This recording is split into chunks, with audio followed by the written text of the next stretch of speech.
శ్రీ గురు గణేష మాతృదేవో భవ పితృదేవో భవ.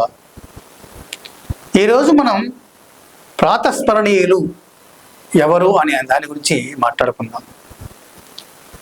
ప్రాతస్మరణీయులు ఎవరు అంటే మన మాటలోనే ఉంది. ప్రాతస్మరణీయులు అంటే పొద్దుననే నిద్ర లేవగానే ఎవరిని తలుచుకోవాలి అనే దాని గురించి మాట్లాడుకుందాం. పొద్దున్నే నిద్ర లేవగానే ఎవరిని తలుచుకోవాలి, ఎవరిని చూడాలి అనేది సమస్య వస్తుంది.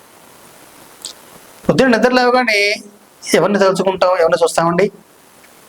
పొద్దున్నే నిద్ర లేవగానే మనందరం చేసే పని ఏంటంటే చక్కగా టీవీ ఆన్ చేసి టీవీలో ఏ సినిమా వస్తుందా లేకుంటే ఏ సీరియల్ వస్తుందా అని చూస్తాం, అంతే కదండి. లేదు ఏం గురించి మాట్లాడుకుంటాం? పక్కింటి ఎల్లమ్మ ఏం చేస్తుంది, పక్కింటి పుల్లమ్మ ఎలా ఉంది, వాళ్ళ ఇంట్లో ఏం చేస్తున్నారు, వాళ్ళ ఇంట్లో ఈరోజు ఏం చేసుకుంటున్నారు, వాళ్ళు నిన్న ఏం చీర కొనుక్కున్నారు, వీటి గురించే మనం ఆలోచిస్తాం, అంతే కదండి. మరి ప్రాతస్మరణీయం అంటే ఇదేనా?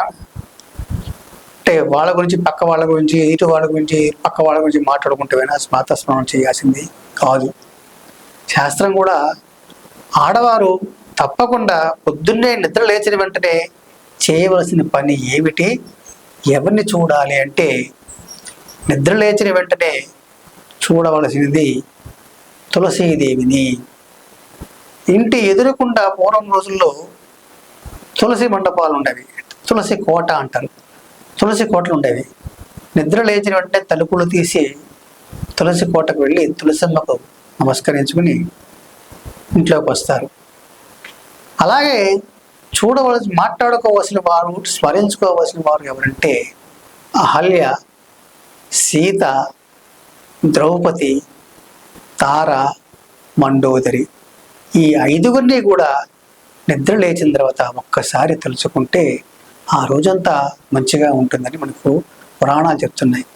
కాబట్టి ఇంతకాలం తెలుసో తెలియకో లేదు ఎవరు చెప్పకపోవటం వలన మనం పనులు చేయలేకపోతున్నాం, అంటే వీళ్ళు స్మరించుకోలేకపోతున్నాం.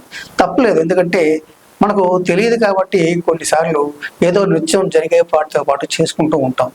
కానీ తెలిసిన తర్వాత మనలో మార్పు తెచ్చుకోవటం అనేది ఖచ్చితంగా జరగాలి. అలా మార్పు తెచ్చుకోవాలని మీరంతా మారుతారని ఆశిస్తూ